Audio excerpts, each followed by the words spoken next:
Spain, also known as Al-Andalus, was more chaotic than the Middle East is today. Indeed, the Iberian Peninsula saw a tumultuous saga of political intrigue, shifting alliances, conquest, and betrayal. The situation was far from a simple clash of religions. Internal divisions among the Muslims led to petty states competing and even allying with Christians against Muslims. Mercenaries, such as El Cid, added another layer of complexity, fighting for whoever paid the highest price. To further complicate matters, Muslim petty states sought aid from the Almoravids, only to turn against them when they overstayed their welcome. And this is precisely where we left off in our last video. The Almoravids had crossed over to Spain quite a few times already, once for the Battle of Sagrajas in 1086, and another time for the Siege of Aledo, and each time they left instructions of unity to the divided emirs of Iberia. But each time the emirs went back to their old ways of disputes over territories and nights of drinking and partying. At this point, Yusuf ibn Tashfin decided enough was enough.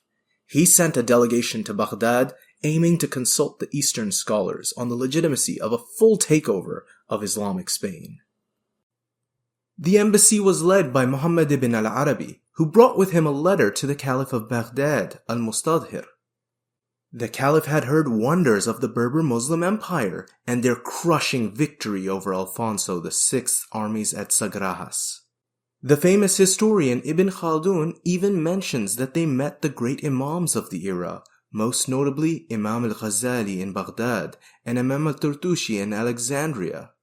These imams gave them a verdict approving and justifying the full takeover of Al-Andalus. They deemed the petty kings not worthy of leadership and a disgrace to al-Islam. Now armed with the legal ruling they had so wished for, the Almoravids started with the annexation of Granada, and its emir Abdullah ibn Baqin submitted after negotiations. Quite remarkably, the siege of Granada was witnessed and documented by its emir Ibn Baqin himself. He wrote a book during his years in exile detailing the events that transpired. The siege lasted 2 months, during which Yusuf ibn Tashfin and Abdullah ibn Baqin negotiated the latter's terms of surrender. The Berber subjects of Granada felt relieved at the turn of events, perhaps a little proud that their fellow countrymen came to take matters into their own hands. The traders and farmers were quite relieved at the takeover as they ended up paying less taxes to the Almoravid administration. Ibn Baqin was thereafter exiled to Armat, close to Marrakesh. His writings, in the form of poems, give insights into the sumptuous lives of the Taifa kings. Next up on the Almoravid bucket list was the city of Almeria, further in the east. The emir of Almeria, Al-Mu'tasim, who had heard the news of the fall of Granada, was terrified at the news of Yusuf's armies heading his way. Too old and too sickly to do anything about it, he eventually surrendered the city to the Almoravids, who entered the city and raised a flag, upon which was engraved from the Quran, "Whoever seeks a way other than al-Islam, it will never be accepted from them, and in the hereafter they will be among the losers." Surah Al-Imran, verse 85. As the events unfolded, Al-Mu'tamid of Seville started to feel uneasy about the presence of the Almoravids that he had previously invited into Al-Andalus. He knew logically that his would be the next state on their radar. His territory, from its capital of Seville, was significantly larger than the other taifas. Sensing what was coming, he rushed to Cordoba, where he met Ibn al-Aftas of Barajas, and advised him to pack his bags and flee. Yusuf would then successfully lay siege to Ronda, Cordoba, Seville, and Barajas, the leaders of which were either killed or exiled to northwest Africa. The takeover was now complete. Everything seemed to go according to plan for the Almoravids. That is, before El Cid started to advance on Valencia, by playing the emirs of Zaragoza and Valencia against each other.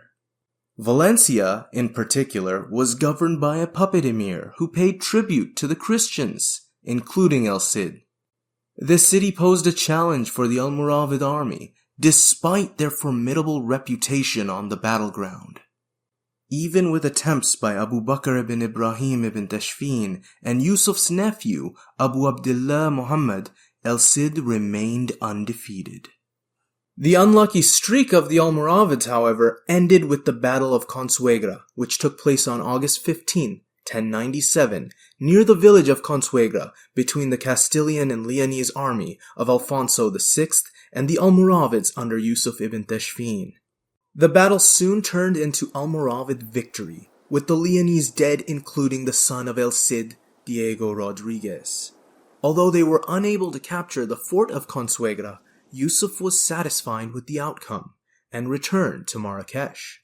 In 1099, El Cid died, some say out of sorrow from the death of his only son.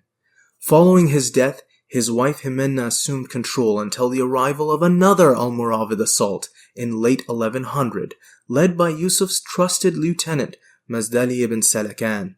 After a 7-month-long siege, Alfonso and Jimena, seeing no hope against the Almoravids, set fire to the city's great mosque and abandoned Valencia.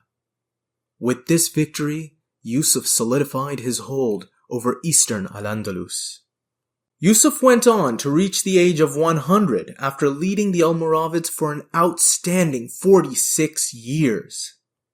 His son and successor, Ali ibn Yusuf, was viewed as a devout Muslim, but he neither commanded the respect his father had nor retained the complete loyalty of the alliance to which his dynasty depended. It is said that he lacked vigor, statesmanship, and political shrewdness, which triggered a chain of events that would end the dynasty after his death, at the hands of the Almohads dynasty. We need your support to continue making animated Islamic history accessible to all. Your contribution, starting at just $1 per month, goes a long way in fueling the passion and dedication we put into our content. Pledge your support by clicking the link on our Patreon page. To better understand the politics and many dynasties of Northwest Africa, check out our video on the Saadi state that sprouted centuries later.